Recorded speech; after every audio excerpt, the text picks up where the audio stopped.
हिते breaking news तव्हांखे ॾींदा हलूं। अॻूणो वॾो वज़ीर पीटीआई अॻवान चौधरी परवेज़ इलाही गिरफ़्तार थी वियो आहे। इंतहाई अहम ख़बर खां नाज़रीन तव्हांखे अपडेट कंदा पिया हलूं। अॻूणो वॾो वज़ीर पीटीआई अॻवान चौधरी परवेज़ इलाही गिरफ़्तार थी वियो आहे। चौधरी परवेज़ इलाही जे तर्जुमान इन ॻाल्हि जी तस्दीक़ कई आहे त चौधरी परवेज़ इलाही खे गिरफ़्तार कयो वियो आहे। अहम ख़बर अवाज़ सां शेयर कयूं पिया। अॻूणो वॾो वज़ीर पीटीआई अॻवान चौधरी परवेज़ इलाही गिरफ़्तार थी वियो आहे। अहम ख़बर खां अवांखे अपडेट कयूं पिया त अॻूणो वॾो वज़ीर ऐं पीटीआई अॻवान चौधरी परवेज़ इलाही गिरफ़्तार थी वियो आहे।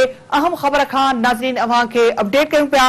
अॻूणो वॾो वज़ीर पीटीआई अॻवान चौधरी परवेज़ इलाही गिरफ़्तार थी वियो आहे। तर्जुमान इकबाल चौधरी इन ॻाल्हि जी तस्दीक़ कई आहे त अॻूणे वॾे वज़ीर पीटीआई अॻवान चौधरी परवेज़ इलाही खे गिरफ़्तार कयो वियो आहे। अहम ख़बर खां अवांखे आगाही ॾियूं पिया।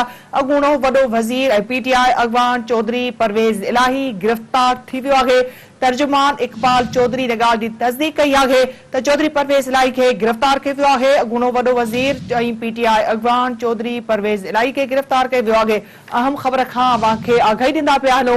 अॻूणो वॾो वज़ीर ऐं पीटीआई अॻवान चौधरी परवेज़ इलाही खे गिरफ़्तार कयो वियो आहे। तर्जुमान इन ॻाल्हि जी तस्दीक़ कई आहे त चौधरी परवेज़ इलाही खे गिरफ़्तार कयो वियो आहे।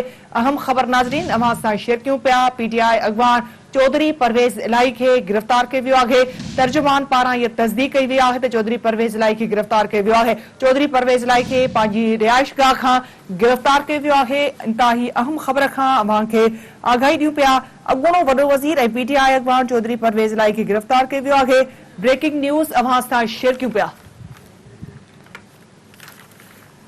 हिकु भेरो ॿीहर अवांखे अहम ख़बर जे हवाले सां अपडेट कंदा हलूं। पीटीआई अॻवान चौधरी परवेज़ इलाही खे गिरफ़्तार कयो वियो आहे। अवांखे ही ब्रेकिंग न्यूज़ ॾींदा पिया हलूं। तर्जुमान पारां इन ॻाल्हि जी तस्दीक़ कई वई आहे त चौधरी परवेज़ इलाही खे गिरफ़्तार कयो वियो आहे। ज़रियनि जो चवणु आहे त चौधरी परवेज़ इलाही खे पंहिंजी रिहाइशगाह वटां ई गिरफ़्तार कयो वियो आहे।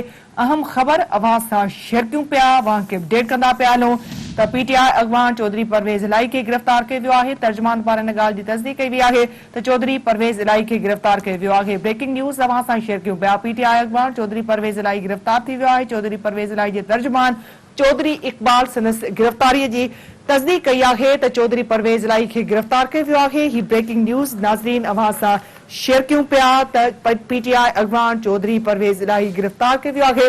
चौधरी परवेज़ इलाही जे तर्जुमान चौधरी इकबाल संदसि गिरफ़्तारी जी तस्दीक़ कई आहे।